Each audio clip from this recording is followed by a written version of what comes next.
It's Chloe and we're back with another video. Married at First Sight, season 17, episode 12, and it's a mess. It's a mess. No shade to Michael Chloe, but I don't care. Okay? I only like Chloe because her name is Chloe.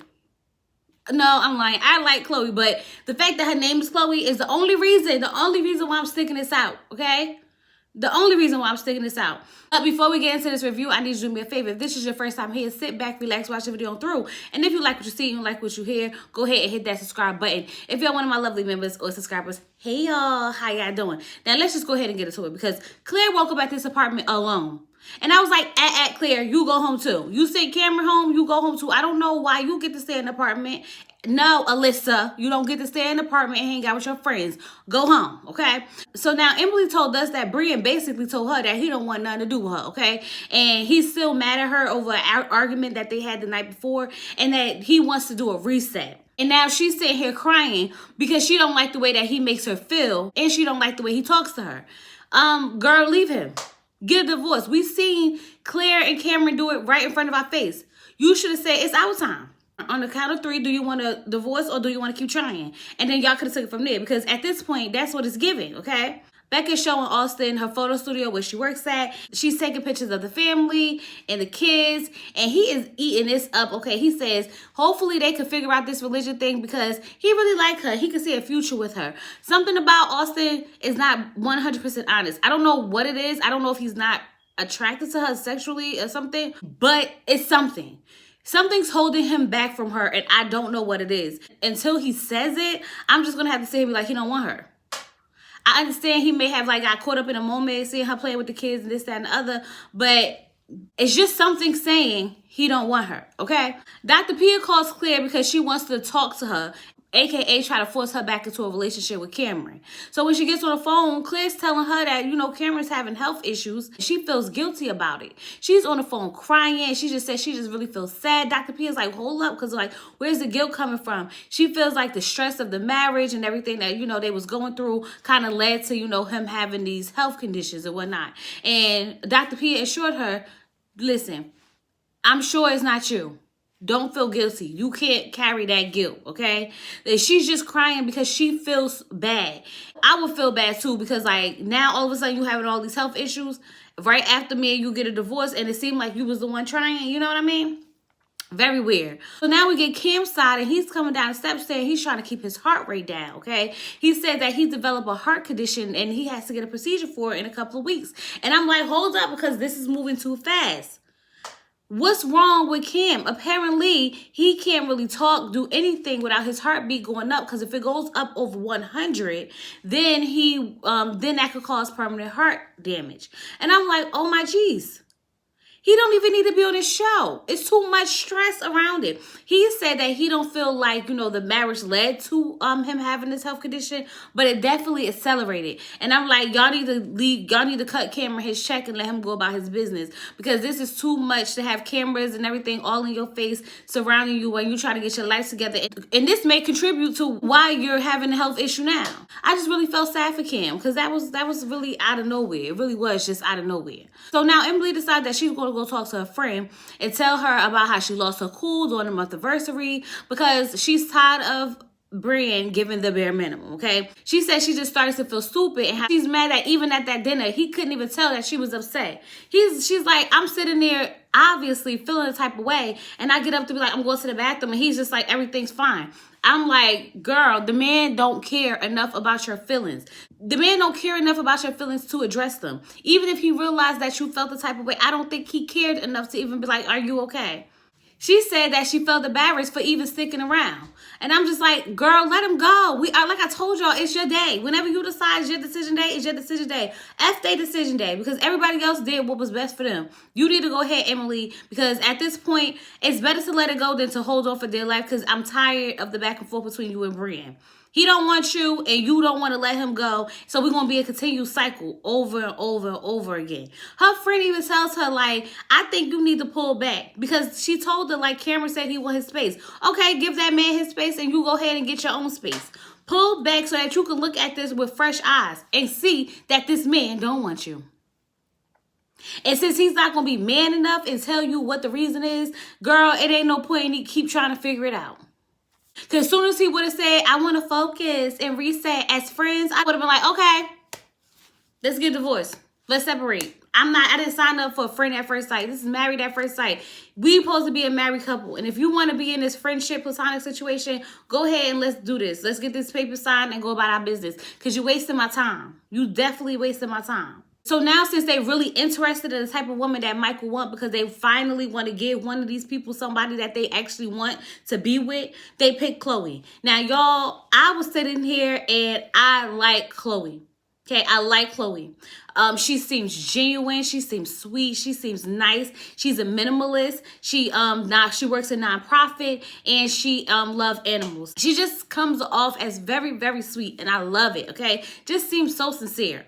As I was sitting here watching the way Chloe was talking when she was picking out her dress and things of that nature, I started to think to myself about how she just seems so perfect for this show. And how they overlooked her for the girl that they picked for him originally.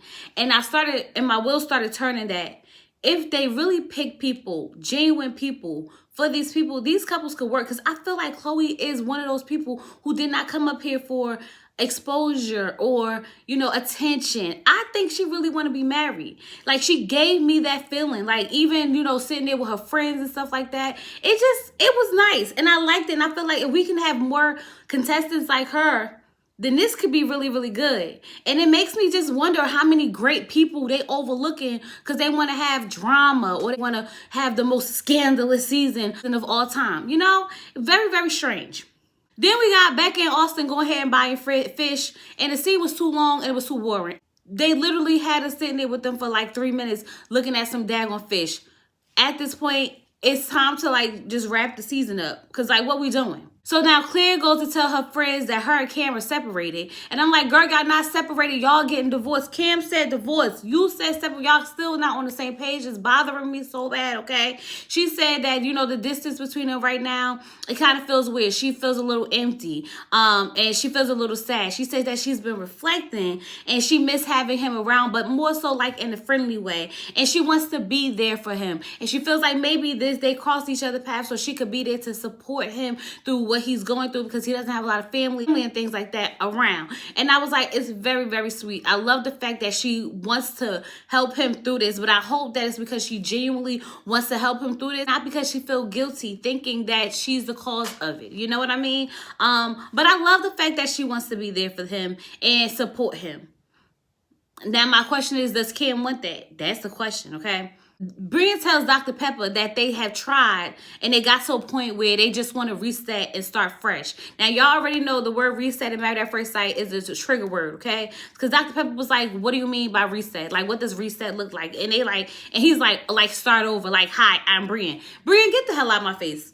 Get out of my face because you're playing. You're playing. Just tell a girl you don't want her so we could eliminate this starting over, starting fresh. It's driving me crazy, okay? They say they want to work on their friendship and not the marriage.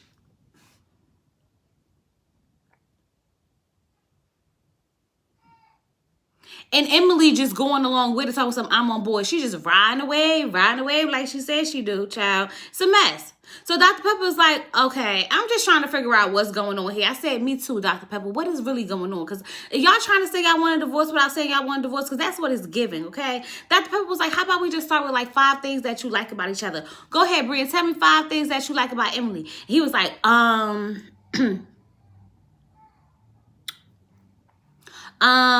she's caring.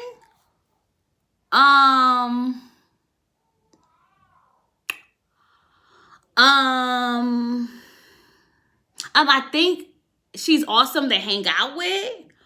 And we have a lot of fun together, and I can appreciate that. I was like, because what the hell was that? First of all, it wasn't even 5 things. It was literally 3. And you tried to make all those pauses and add up. No, sir. Immediately, no. You can't name 3 things that you like about this girl and y'all been around each other for a month now? Over it. Dr. Pepper was like, okay, Emily, so then what do you like about him?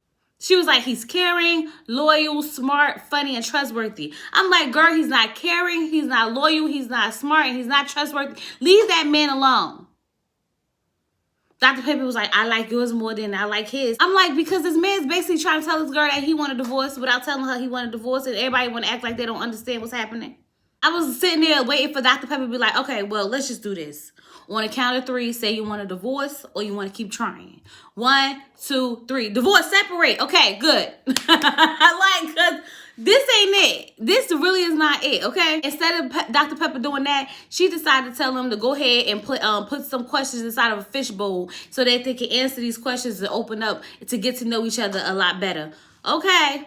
Becca and Austin, they go out to eat with his parents. And when I tell you it was a vibe, it was a vibe. They didn't miss a beat. Like, the questions was just flowing. The conversation was just flowing. They enjoyed her. She enjoyed them. Seems good. Nothing else to really get into, okay? Bria and Emily finally decide to do the fishbowl game, and they're in a hot tub, okay? One of the questions about something that you had to give up, and he talks about how he gave up his relationship with his sister. And I was like, damn, Emily, if he could give up the relationship with his sister, you ain't got a chance, sis. You ain't got a chance. And I feel like he really was trying to be, like, open about it, but she don't care no more. It's like she checked out. You could tell that he was over it because he's like, I want to skip this one. Can we move past this one? And, you know, things of that nature. And then he said something about he don't want the good or the bad on camera. Like he don't want to open up on camera. And I'm just saying, like, Brennan, I cannot understand for the life of me why somebody would sign up for Married at First Sight and then be like, oh, I don't want to put things on camera, knowing that this is a reality TV show and ain't nothing but cameras going to be around, okay? One of the questions was, what's worrying you the most at this moment? And she was saying, I'm worried that this reset is going to backfire on us and it's going to set us back. And it is. And it's actually not backfiring. It's doing exactly what he wanted it to do, to set y'all back to a friendship. Because he has no intentions to really being romantic with you at this point, okay? He doesn't even want to finish the game. He's like, I'm ready to get up out of here. And he's like, I'm about to faint. And she's like, suck it up. Like, you doing too much. Like, you're being dramatic. And I'm not going to lie. I love the fact that she was giving him a little bit of pushback. Because Brennan has a way with when he feels like because he's over it, we got to be over it. Absolutely not. So now they go back and they get upstairs and they go back in there. He's in his feelings because he's like, she's telling me to suck it up. Suck it up. You a grown man. Stop sitting here whining. Then he got the nerve to tell her that she should have his back. And she was like, well, I feel like you should have my back. And I'm like, get a divorce. No, for real, get a divorce because y'all pissing me off. You pissing me and my homegirls off. We upset. I don't know what they're doing with this season. I don't. And did y'all notice that I skipped Chloe and her dress shopping? Because y'all, I don't care. I don't care. We're not about to waste our time on the show. They're not giving us no substance. Everything is repetitive. The couples are falling. The couples are falling apart. Like there's no, I don't understand what is happening. And you want to know what's crazy? We've seen the experts more this season than we've seen any other season, and the couples are doing worse. Maybe they should have pulled back. I feel like we've seen the experts a lot this season. Like they listened to us and was like, let's show up for the girl, let's show up for the cast or whatever the case may be. But them showing up is not helping because I feel like we got it worse now than we do when they don't show up. So at this point, I don't know what's happening. That was Married at First Sight. I mean, there was no reason to be detailed. There was really nothing to really get into. I hope you enjoyed the review. If you didn't watch the show, you ain't missing much, okay? Just watch the review. I get you all caught up. Don't forget to like the video, subscribe to the channel, and comment down below what you think. And I'll talk to you guys later. Peace.